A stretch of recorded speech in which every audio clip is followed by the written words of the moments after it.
think the public needs to know about cheese being healthy?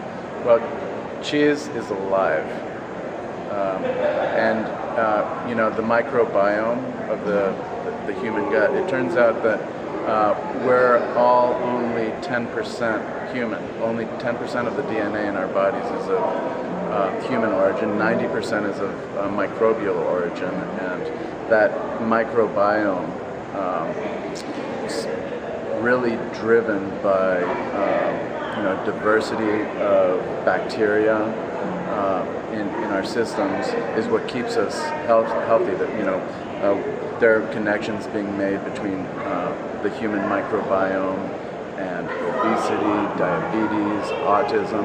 It's crazy. We've entered a new era, and microbiology and human microbiology is a big part of that. So cheese, which is essentially a living product, I think is a product whose time has come, really, because the microbiological richness of cheese really supports you know, human health and the microbiology of, you know, in our guts. You know what? I want to tell you that I've been watching Rachel Dutton's YouTube videos, and you know, her thing about the whole cheese thing was so fascinating, and I know she used your cheeses. Yes. Did you learn a lot from that experiment or that research? Yes. Can you tell me about it? So the work that's been happening in Dr. Rachel Dutton's lab around communities on the rinds of cheeses has been incredibly influential and a real positive force in our business.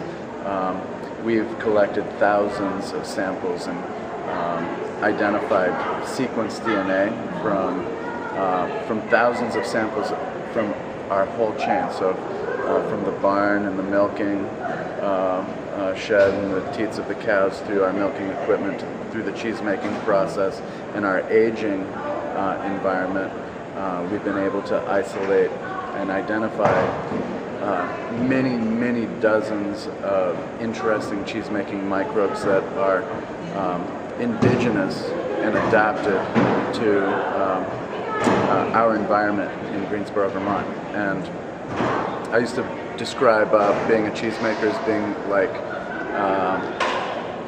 God, except you're blind and dumb. You unleash these universes of life and wipe them out.